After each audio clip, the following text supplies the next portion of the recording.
should be in the bloopers.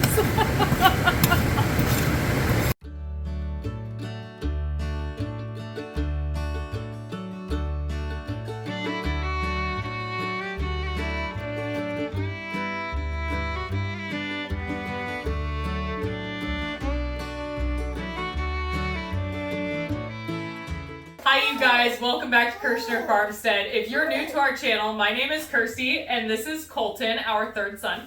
And today we are going to be processing the pomegranate seeds that we put away in one of the videos before Christmas, okay? Amazingly, if you guys watched that, we got some pomegranates that weren't great quality, but we managed to only have 5 of them out of 50 pounds go bad. So, you know, I'm pretty happy with those numbers because they were not the best quality. So now we are going to be juicing these seeds, and this is of course only a portion of them.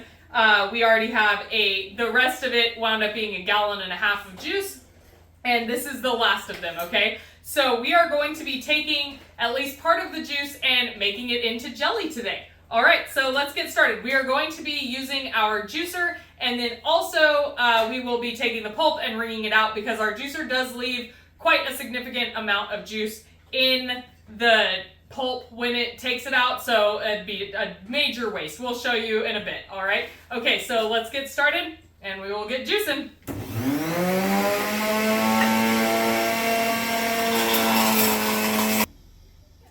All right, you guys, so we got the pomegranates all run through the juicer, and now we are going to have to squeeze out this pulp, okay? Okay, now I'm gonna tell you, don't use your favorite towel for this, okay? Like your most beautiful kitchen towel, it will be done for, okay? So, I'm gonna use one of my older flour sack towels. Out, yeah.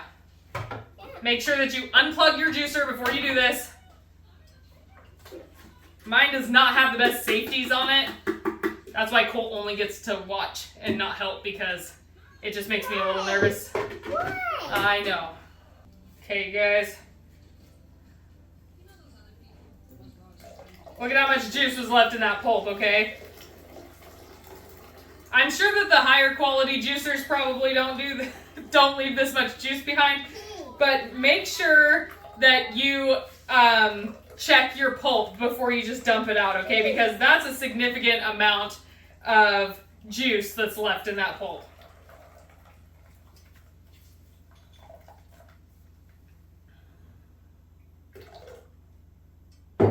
You want to squeeze?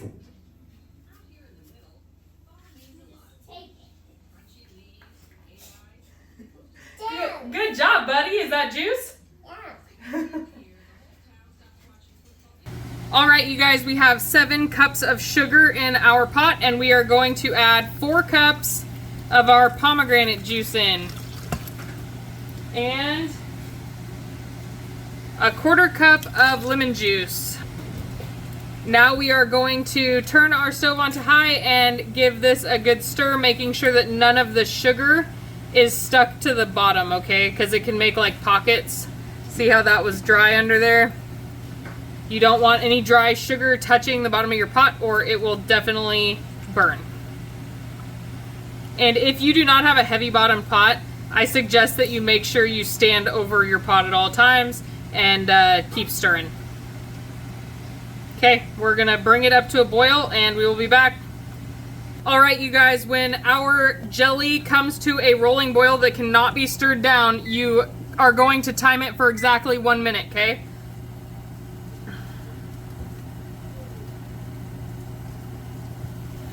I had to get a longer spoon. That was not going to work.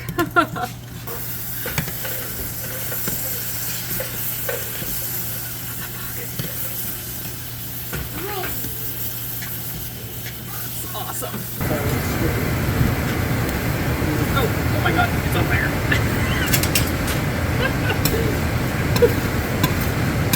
I feel like it should be in the bloopers.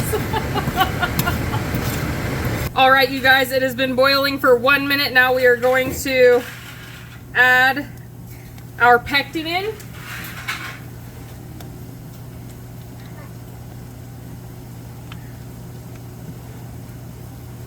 and stir that in.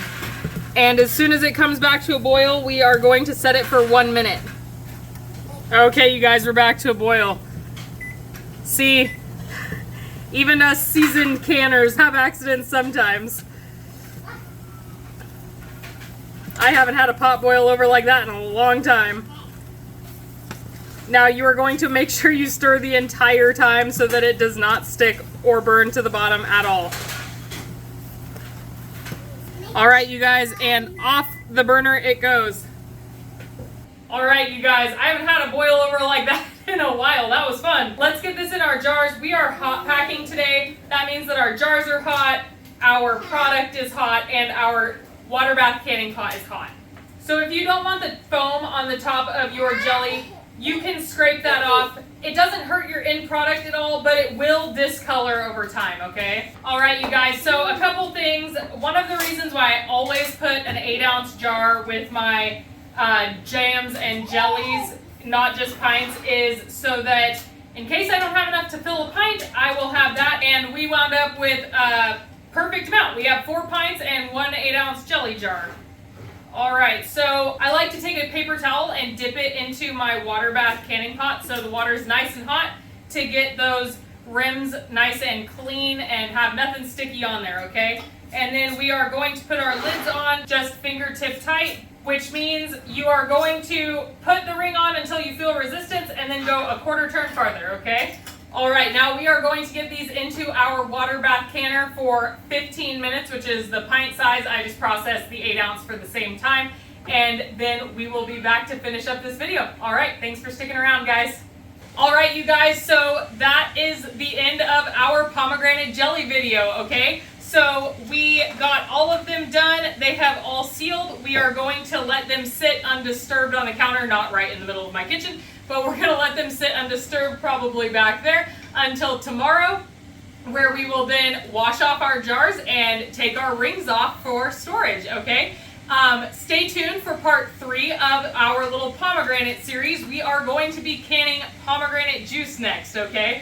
All right, you guys, I hope you enjoyed this video. If you did, please like, subscribe, and share with your friends. And as always, have a blessed day. Bye.